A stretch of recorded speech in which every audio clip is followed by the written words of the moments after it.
राहुल गांधी को लेकर के गुजरात हाईकोर्ट का फैसला आया और गुजरात हाईकोर्ट ने राहुल गांधी की 2 साल की सजा बरकरार रखी। लेकिन इसके बाद में अब सुप्रीम कोर्ट के वकील, कांग्रेस के नेता और जो इस केस की पैरवी कर चुके हैं गुजरात के अंदर, अभिषेक मनु सिंघवी, वो सामने आए और अभिषेक मनु सिंघवी ने डिटेल में प्रेस कॉन्फ्रेंस की है। करीब 40 मिनट की प्रेस कॉन्फ्रेंस है और उसमें बारीकी से समझाया कि कैसे जो आज गुजरात की हाईकोर्ट ने फैसला दिया है उसको चैलेंज किया जाएगा, उसके अंदर क्या क्या कमियां वो बता रहे हैं और सुप्रीम कोर्ट के अंदर जब कांग्रेस पार्टी चैलेंज करेगी तो क्या आधार होगा, क्या वो मुद्दे होंगे, क्या वो पॉइंट्स होंगे जिसके आधार पर चैलेंज किया जाएगा। तो डिटेल में इन्होंने समझाया। करीब 40 मिनट की प्रेस कॉन्फ्रेंस है, उसमें से जो बड़ी बातें, जो अहम बातें हैं, खास खास बातें जो हैं, वो पहले मैं आपको आसान भाषा में समझाता हूं और उसके बाद में इनकी प्रेस कॉन्फ्रेंस का कुछ हिस्सा वो आपको बताऊंगा। और समझना यह भी जरूरी है कि अभिषेक मनु सिंघवी ने बताया है कि सावरकर के जिस केस का जिक्र गुजरात हाईकोर्ट के जज साहब हेमंत प्रक्षक ने जो जिक्र किया है अपने इस फैसले के अंदर सावरकर का, यह सावरकर का केस जो है, राहुल गांधी की सजा हुए 1 महीना बीत चुका था, उसके बाद में सावरकर का केस दर्ज होता है और इस सावरकर का केस भी राहुल गांधी के केस में क्यों जो है वो आखिरकार आधार बना दिया गया, इस बारे में भी डिटेल में इन्होंने बताया। सुनना बड़ा दिलचस्प है कि आप बताइए, जिसकी सजा मुकर्रर हो चुकी है या सजा दे दी गई है, उसके बाद में कोई और नई चीज ला करके उसमें क्यों डाल दी गई, इस बारे में ये क्या कह रहे हैं सुनिएगा। तो किस तरह से चीजें हुई हैं एक एक करके मैं आपको बताता हूं। अभिषेक मनु सिंघवी ने कहा है कि हम, ये जो फैसला आया है वो निराशाजनक है, फैसला जो आया है वो निराशाजनक है, हम इससे जो है वो निराश है इस फैसले को लेकर के। लेकिन ये फैसला अप्रत्याशित नहीं है। अप्रत्याशित का मतलब ऐसा कि हम सोच रहे थे कि इसी तरह का कुछ आएगा, ऐसा नहीं कि हम जो सोच ही नहीं रहे थे कुछ उस तरह की चीज आ गई है, हमें मालूम था, हम जानते थे कि कुछ इस तरह की चीज आ सकती है, ये कहा है उन्होंने। फिर उसके बाद में कहते हैं कि हम 66 दिन से इस निर्णय का इंतजार कर रहे थे। 25 अप्रैल को हाईकोर्ट में हमने यह अपील दायर की थी। 29 अप्रैल और 2 मई को सुनवाई हुई। 2 मई को फैसला सुरक्षित रख लिया गया और आज 66 दिनों के बाद में फैसला सुनाया गया। राहुल गांधी को लेकर के जो फैसला सुनाया गया है, हमारे सामने ऐसी दूसरी किसी कोर्ट कचहरी की कोई ऐसी मिसाल नहीं है। इस बात को बड़े ध्यान से सुनिए आप। ये कह रहे हैं अभिषेक मनु सिंघवी कि आज राहुल गांधी को लेकर के जो फैसला सुनाया गया है, हमारे सामने किसी भी कोर्ट की कचहरी की इस तरह का कोई और फैसला है ही नहीं जिसके साथ में तुलना करके हम देख सकें। ये बात जो इन्होंने कही है। अब देखिए, इन्होंने 3 सवाल पूछे हैं। ये कह रहे हैं कि हमारे 3 सवाल हैं और 3 सवाल ये है कि कैसे याचिकाकर्ता खुद मानहानि का शिकार हुआ, यह बताया जाए। लेकिन अभी तक ये पता ही नहीं चला। शुरुआत के दिन से हम इस सवाल को पूछ रहे हैं कि याचिकाकर्ता कैसे जो है वो मानहानि का खुद शिकार हुए हैं, ये बताया जाए। दरअसल क्या है कि राहुल गांधी ने जो नाम लिया था, नीरव मोदी, ललित मोदी, इनका नाम लिया था, लेकिन ये केस जो दर्ज किया वो पूर्णेश मोदी ने दर्ज किया।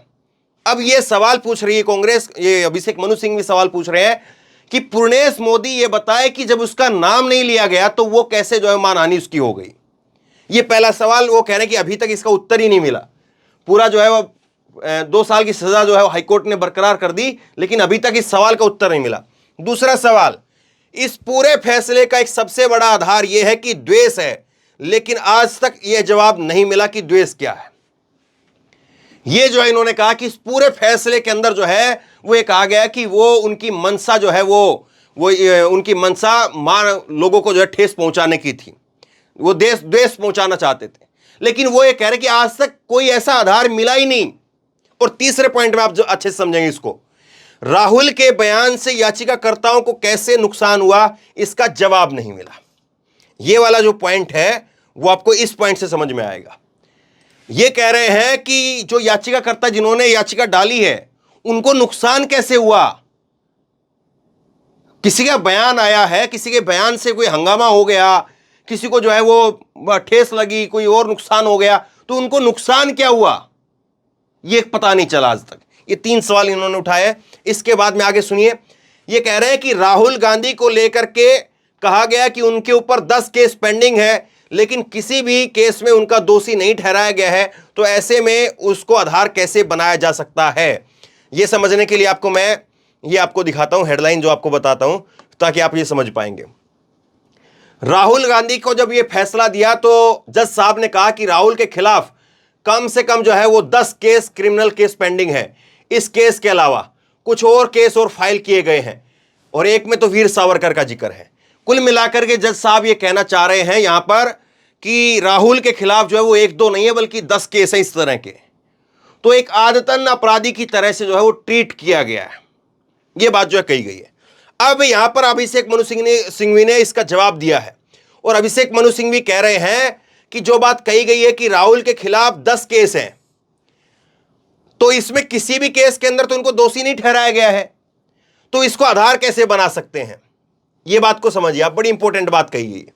देखिए, मान लीजिए कि मेरे खिलाफ, किसी और के खिलाफ, फला के खिलाफ 50 केस हैं, और 50 के 50 केस में अगर आदमी दोषी नहीं है, हमारी न्यायपालिका क्या कहती है, हमारा कानून क्या कहता है, हमारा संविधान क्या कहता है कि जब तक कोई आदमी दोषी साबित ना हो जाए उसे आप दोषी नहीं कह सकते हैं।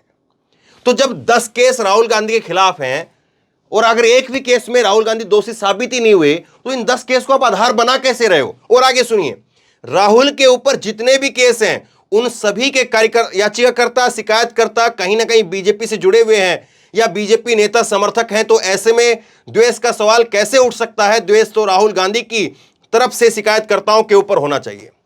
अब ये समझिए, बड़ा इंपॉर्टेंट है। ये कह रहे हैं कि राहुल गांधी के ऊपर ये जो 10 केस है या और केस हैं, उनको आप उठा करके देखिए, उनकी हिस्ट्री को उठा करके देखिए। सारे के सारे केस के अंदर जो है वो जितने भी कंप्लेनेंट है, जितने भी शिकायत करता है, वो सब बीजेपी से जुड़े हुए कहीं ना कहीं। कोई बीजेपी का नेता है, कोई बीजेपी का समर्थक है, कोई बीजेपी का ऑफिस बेरर है। तो फिर ऐसे में उल्टा शिकायत तो राहुल गांधी को करनी चाहिए कि देखिए मेरे खिलाफ बीजेपी अभियान चला रही है, लेकिन बीजेपी ये जो राहुल के खिलाफ जो केस थे उसको आधार बना लिया गया।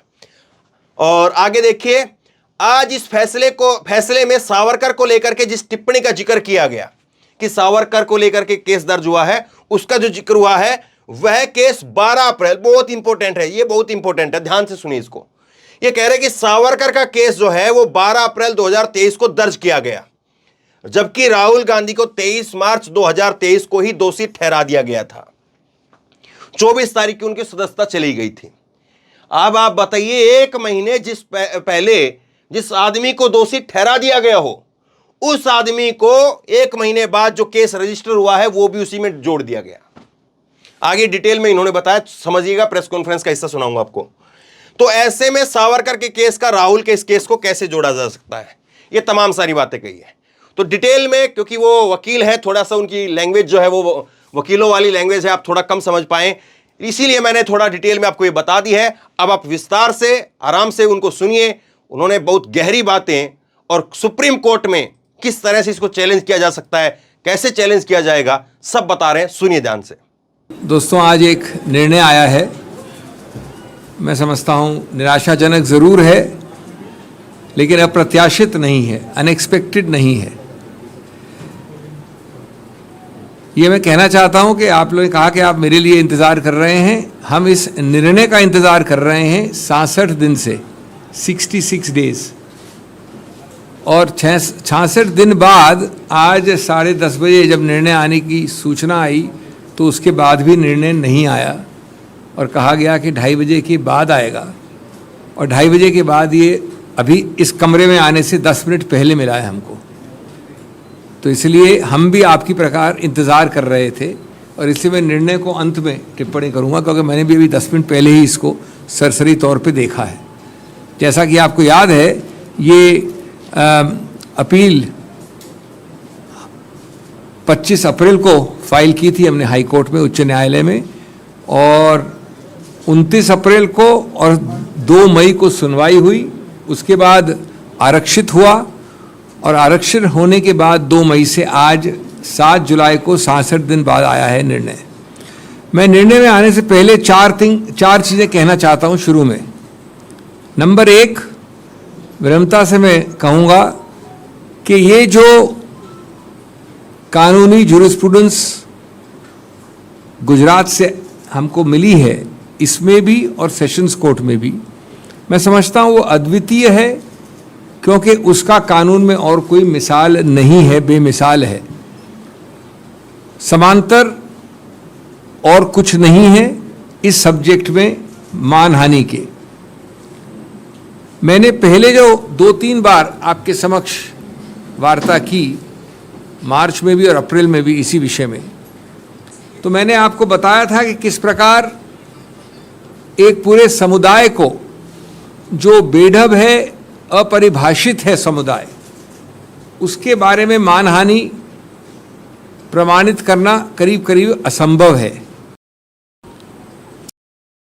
सीधा प्रेस वार्ता में 3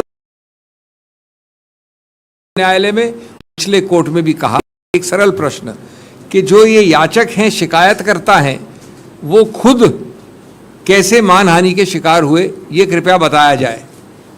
आज तक इस प्रश्न का उत्तर आज वाले निर्णय को मिलाकर अभी तक नहीं आया है कि इन व्यक्तियों की मानहानि कैसे हुई। दूसरा प्रश्न मैंने रखा था आपके समक्ष कि इस ऑफेंस का, इस पूरे कार्रवाई का एक अभिन्न अंग है द्वेष, मैलिस। न इस निर्णय ने न पहले निर्णय ने किसी रूप से आपको बताया कि कैसे और कहां से द्वेष आता है इसमें। और वो पूरी स्पीच जो माननीय राहुल गांधी जी की है, उस पर देख लिया जाए, 2 वाक्य हैं, उसमें कहां से द्वेष आता है, और उसका उत्तर भी नहीं दिया गया निर्णय में। और तीसरा भी मैंने एक प्रश्न उठाया था कि इससे याचककर्ता, शिकायतकर्ताओं को किस प्रकार से नुकसान, डैमेज, लॉस हुआ है, उसका भी, तीनों प्रश्न ये बिना जवाब के हैं। आज मैं समझता हूं एक भी मिसाल नहीं है किसी कोर्ट कचहरी की जहां पर इस प्रकार का एक जनरल वाक्य पूरे समुदाय के हर अंग को, हर व्यक्ति विशेष को लागू किया गया है। किसी भी केस में ऐसा कन्विक्शन नहीं हुआ है, और कन्विक्शन के बाद कन्विक्शन का सस्पेंशन नहीं होना भी कहीं नहीं हुआ है। अभी तक हमें इसका औचित्य इस निर्णय में भी नहीं मिला है। दूसरा एक और पहलू है कि बार बार जिक्र किया जाता है राहुल गांधी के और अन्य केसेस के बारे में। तो श्री राहुल गांधी और अन्य केसेस जो मानहानि के हैं या जो और हैं, किसी में भी दोषी नहीं ठहराए गए हैं। वो एक अभियुक्त हैं कुछ और केसेस में। एक अभियुक्त की हैसियत से उनके ऊपर ये टिप्पणी करना बिल्कुल गलत होगा, और बार बार इस निर्णय में भी इसका जिक्र होता है कि किसी अमुक केस में उनके विरुद्ध कुछ ऐसी चीज़ है, लेकिन वो किसी में भी दोषी नहीं ठहराए गए हैं। तीसरा, ये जितने और केसेस की बात होती है, उसका स्रोत, उन सबका स्रोत एक ही है। उन सबके स्रोत याचककर्ता, शिकायतकर्ता या तो बीजेपी के कर्ता धर्ता हैं, वरिष्ठ नेता हैं, ऑफिस बेरर्स हैं, और बड़ा स्पष्ट है कि ये करवाया गया है, एक बनावटी ऑर्केस्ट्रेटेड प्रयत्न है हर उस केस में। तो जब सब जगह ऐसे केसेस हैं तो द्वेष का सवाल कहाँ से आता है? द्वेष तो उल्टा याचककर्ता और शिकायतकर्ता से निकलता है, न कि अभियुक्त से। और ये एक ज़्यादा विशाल एक कॉन्स्पिरेसी है जिसका उद्देश्य है कि स्वतंत्र विचार और स्वतंत्र वाक्य और बातचीत पे रोकथाम हो, उसका गला घोंटा जाए, और इस प्रकार की स्वतंत्र सोच कोई एमपी हो या एमपी न हो वो नहीं कर पाए।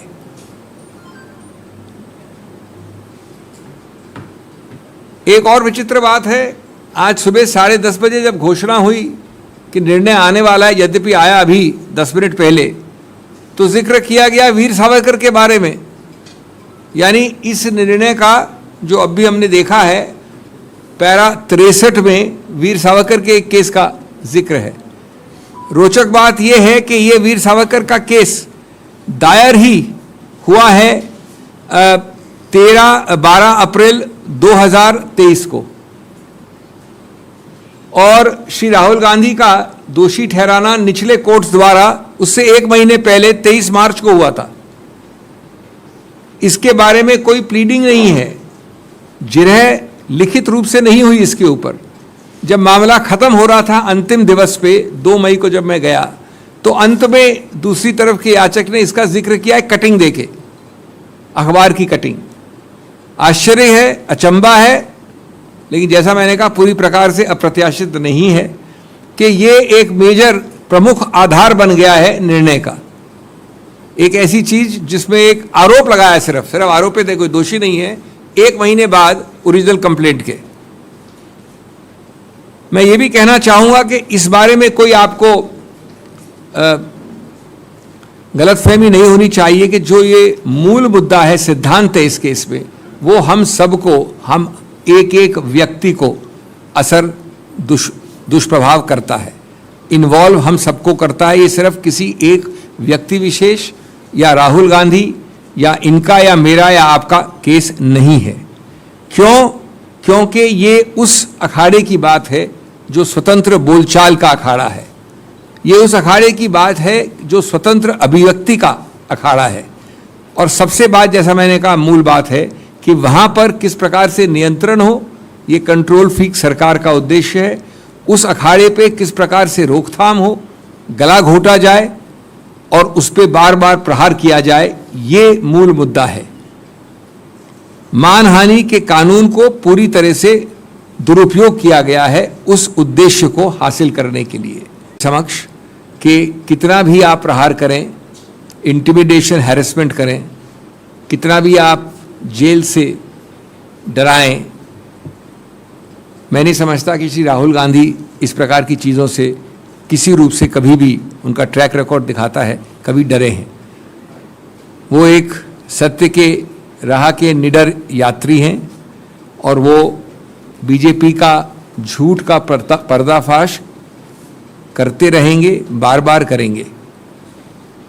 मैं ये भी समझता हूँ कि ये इस प्रकार का झूठ का जो पर्दाफाश किया जाता है, उससे ये सरकार बौखलाई रहती है, घबराहट में रहती है, चाहे वो डिमोनेटाइजेशन का मुद्दा हो, चाहे वो चीन का मुद्दा हो, आज की जो आर्थिक दुर्दशा है उसका मुद्दा हो, और इसीलिए उसको भुलाने, छुपाने, डाइग्रेस करने के प्रयत्न आप बार बार देखते हैं।